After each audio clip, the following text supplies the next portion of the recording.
Parábolas de Jesus, capítulo 29. A recompensa merecida. Cristo e seus discípulos estão assentados no Monte das Oliveiras. O sol já transmontou, e as sombras da noite crescem sobre a terra. Jaz em plena vista uma moradia esplendorosamente iluminada como para uma festa. A luz jorra das aberturas, e um grupo expectante indica que um cortejo nupcial está prestes a aparecer. Em muitas regiões do Oriente, as festividades nupciais são realizadas à noite. O noivo parte para o encontro da noiva e atrás para casa. À luz de tochas, o séquito dos nubentes sai da casa paterna para seu próprio lar, onde um banquete é oferecido aos convidados. Na cena que Cristo contemplava, um grupo esperava o aparecimento do séquito nupcial para a ele se juntar. Na adjacência do lar da noiva esperavam 10 virgens trajadas de branco. Todas levam uma lâmpada acesa e um frasco de óleo. Todas aguardam ansiosamente a aparição do esposo. Há, porém, uma tardança. Passa-se 1 hora após outra. As vigias fatigam-se e adormecem. À meia-noite, ouve-se um clamor. Aí vem o esposo, sai-lhe ao encontro. As tosquenejantes despertam, de repente, e levantam-se. Vem o cortejo aproximando-se resplandecente, de tochas e festivo, com música. Ouvem as vozes do esposo e da esposa.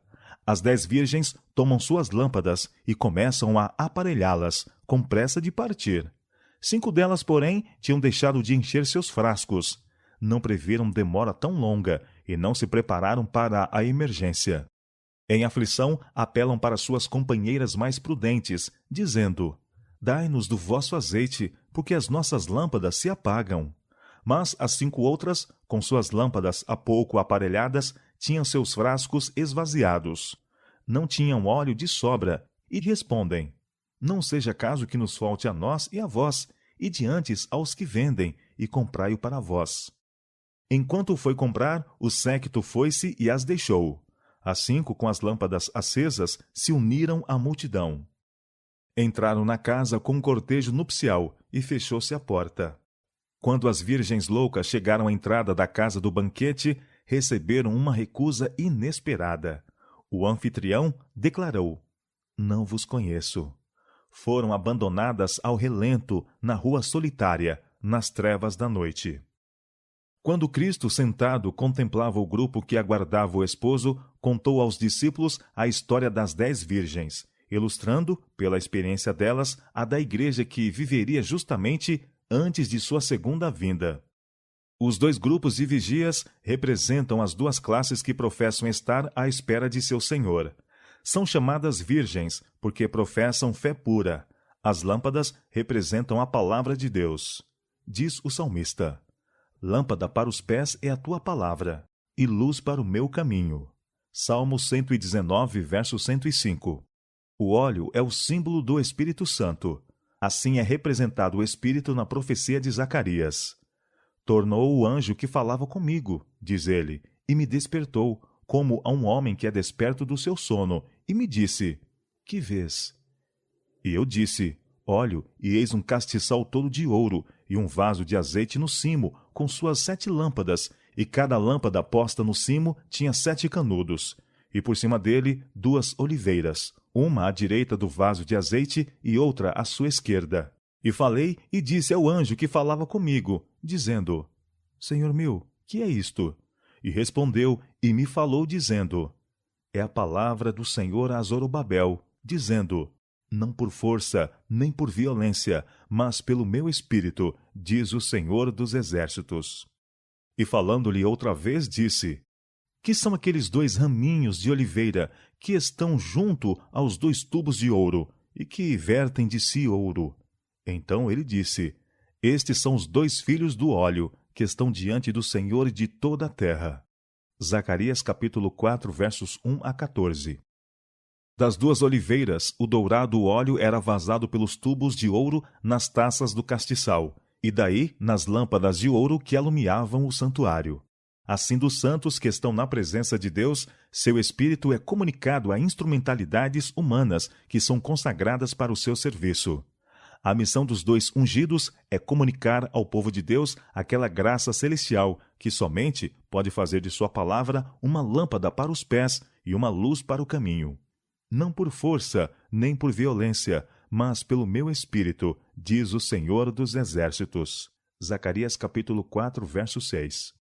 Na parábola, todas as 10 virgens saíram ao encontro do esposo.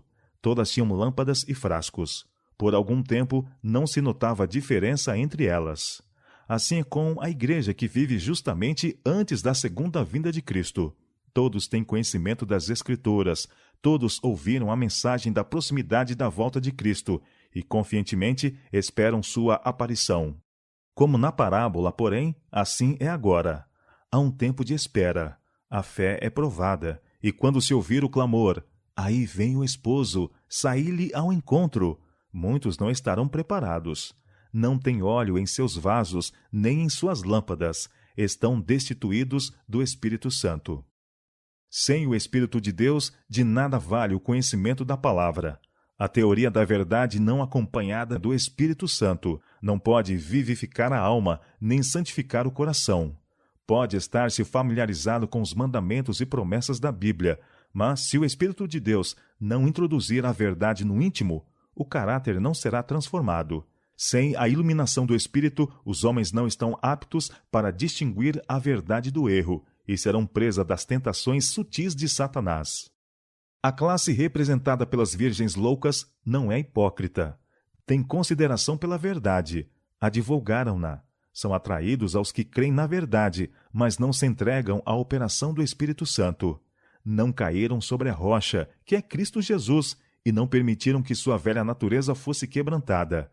Essa classe é representada também pelos ouvintes comparados ao pedregal. Recebem a palavra prontamente, deixam de assimilar os seus princípios, sua influência não permanece neles. O Espírito trabalha no coração do homem, de acordo com seu desejo e consentimento, nele implantando natureza nova. Mas a classe representada pelas virgens loucas contentou-se com uma obra superficial. Não conhecem a Deus, não estudam seu caráter, não tiveram comunhão com ele, por isso não sabem como confiar, como ver e viver. Seu serviço para Deus degenera em formalidade.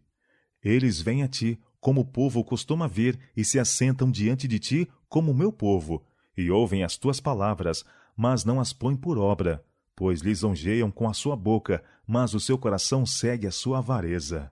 Ezequiel capítulo 33, verso 31.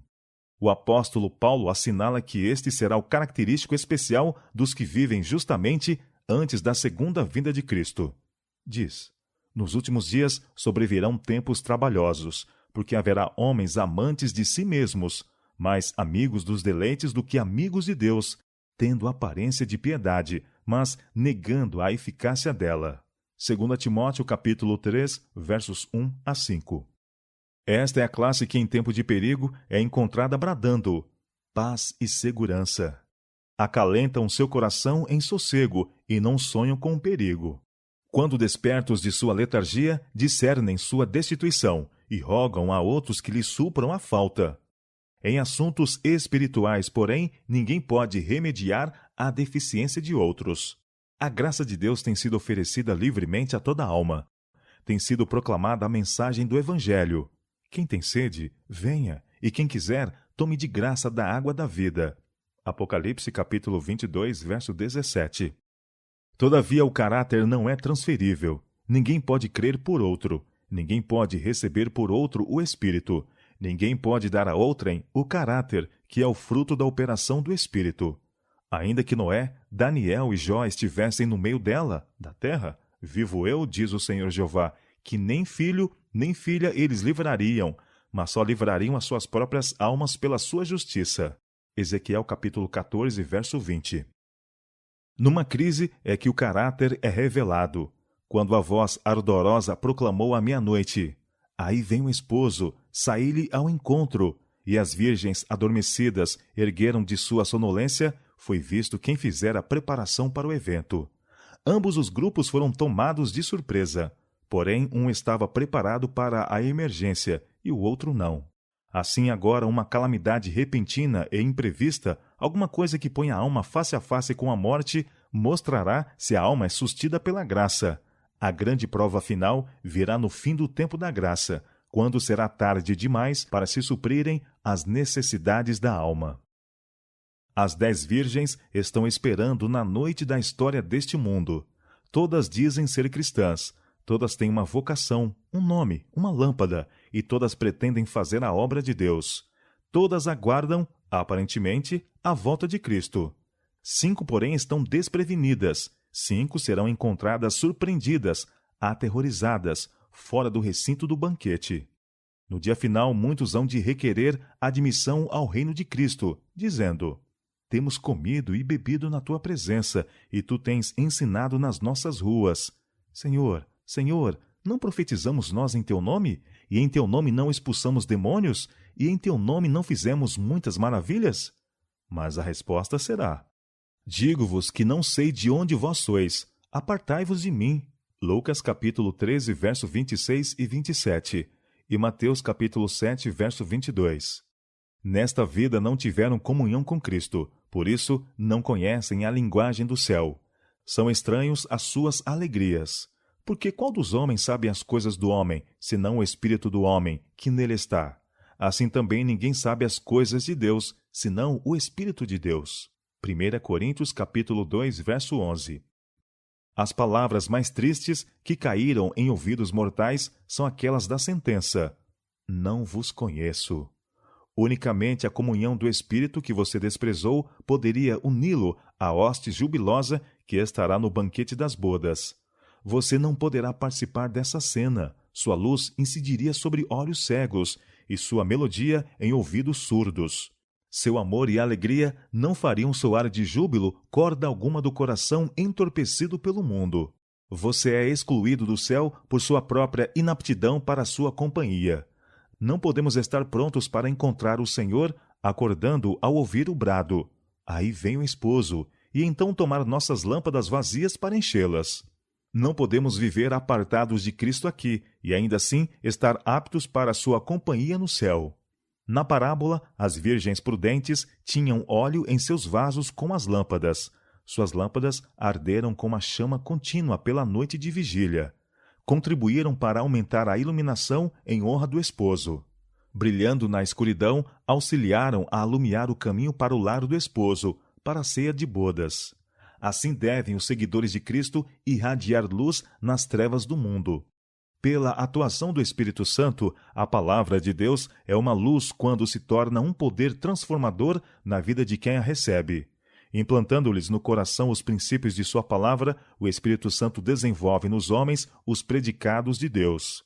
A luz de sua glória, seu caráter, deve refletir-se em seus seguidores. Assim devem glorificar a Deus e iluminar o caminho para a mansão do esposo, para a cidade de Deus e para o banquete de bodas do Cordeiro. A vinda do esposo foi à meia-noite, a hora mais tenebrosa.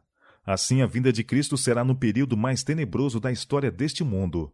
Os dias de Noé e de Ló ilustram a condição do mundo exatamente antes da aparição do Filho do Homem. Apontando para esse tempo, declaram as Escrituras que Satanás trabalhará com todo poder e sinais e prodígios de mentira. 2 Tessalonicenses capítulo 2, versos 9 e 10. Sua obra é revelada claramente pelas trevas que se adensam rapidamente, pela multidão de erros, heresias e enganos destes últimos dias. Satanás não só leva cativo o mundo, porém suas ilusões infectam até as professas igrejas de nosso Senhor Jesus Cristo. A grande apostasia se desenvolverá em trevas tão densas como as da meia-noite, impenetráveis como o breu. Para o povo de Deus será uma noite de prova, noite de lamentação, noite de perseguição por causa da verdade. Mas nessa noite de trevas brilhará a luz de Deus. Fez que das trevas resplandecesse a luz. 2 Coríntios capítulo 4, verso 6. Quando a terra era sem forma e vazia, e havia trevas sobre a face do abismo, o Espírito de Deus se movia sobre a face das águas. E disse Deus: haja luz, e houve luz. Gênesis capítulo 1, versos 2 e 3. Também na noite das trevas espirituais, a palavra de Deus diz: haja luz. A seu povo, diz ele: